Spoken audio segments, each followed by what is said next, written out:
Welcome back to the channel. She woke up on Rachel's couch at 6:14 a.m. Not because of an alarm, because that's when she always woke up.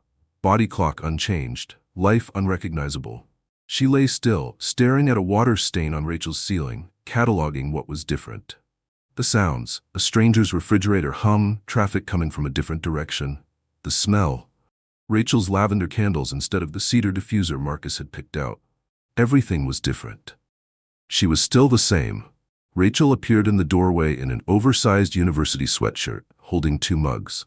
She sat at the end of the couch, handed one over, and didn't say anything for a while. That was the thing about Rachel. She always knew when words were the wrong tool. "How are you?" she finally asked. "I don't know yet," Naomi said. "Ask me in 90 days. Rachel wrapped both hands around her mug. "Mom wants to call Chelsea's mother." "Tell her not to." "Naomi." "Tell her not to, Rach." "Not yet." She sat up, pushed her hair back, drank her coffee. "I want to see what Chelsea does next. I want to watch." Rachel studied her the way she always had, like she was trying to read something written in a language she half knew. When she spoke, her voice was careful, unsettled. "You're not falling apart," she said slowly. "You're different. You're worse." Naomi almost smiled. "I'm clearer." Her phone buzzed on the coffee table. She looked at the screen. "Chelsea." "Hey, I know this is hard. I'm here if you need to talk. You'll always be my girl." She read it twice. Turned the phone face down. "Not yet," she thought, "because I want to see what she says next." Outside, the city was already moving.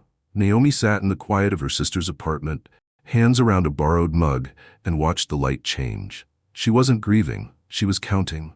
3 days later, she was sitting alone at a corner table at Brood, the cafe 2 blocks from the nonprofit, when her phone rang. A courier service. Was she home to sign for a certified letter? She wasn't home.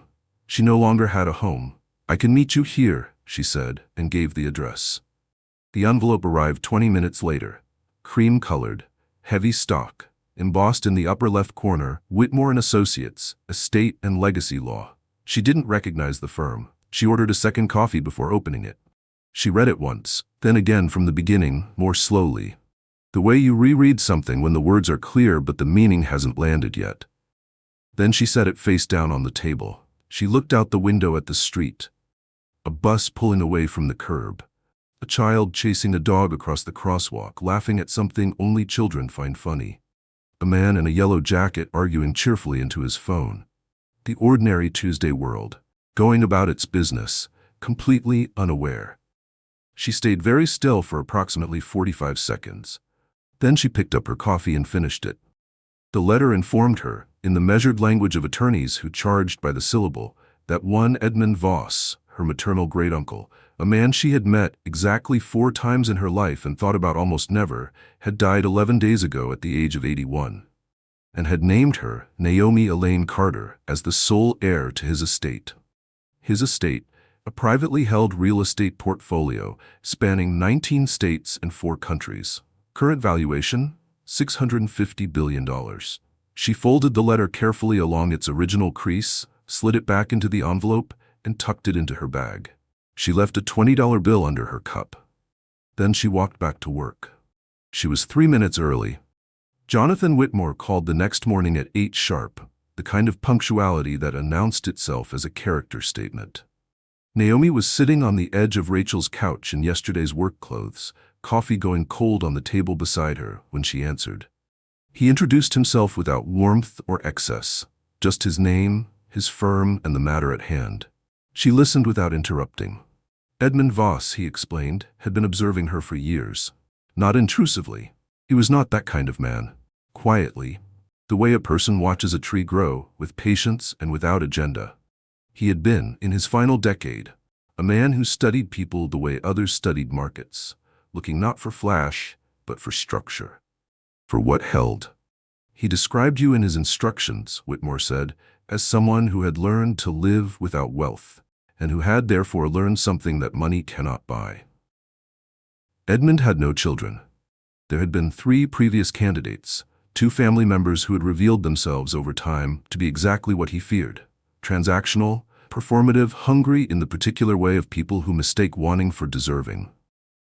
The third had once asked him, in what she believed was casual conversation, what he was worth. He crossed her off the list that same afternoon. Naomi was the last, and the only one he had never told. There is a condition, Whitmore continued, a 90-day confidentiality clause. You may not disclose the inheritance, the firm's involvement, or your financial status to any party, including family, for 90 days from the date of the letter. At day 91, full control transfers to you unconditionally. Why 90 days? She asked. A brief pause, not uncertainty she sensed, but precision. Mr. Voss wanted you to observe the people in your life under conditions where they still believed you had nothing. He paused once more. His words, to see who they really were when they thought you had nothing. Naomi was quiet for a moment. 90 days, she repeated. Yes. That's fine, she said. I was already watching. She found a studio apartment in Midtown, clean, unfurnished, $1,400 a month. She bought a bed frame from a thrift store and assembled it herself on a Tuesday night using a YouTube tutorial and a butter knife standing in for a missing Allen wrench. It took 40 minutes. The frame held. She kept her job at the nonprofit, showed up on time, ate lunch at her desk, answered emails, filed reports, refilled the coffee machine when it ran low because no one else ever seemed to notice it had. She was, to all outward appearances, a woman quietly rebuilding a small life from the rubble of a marriage.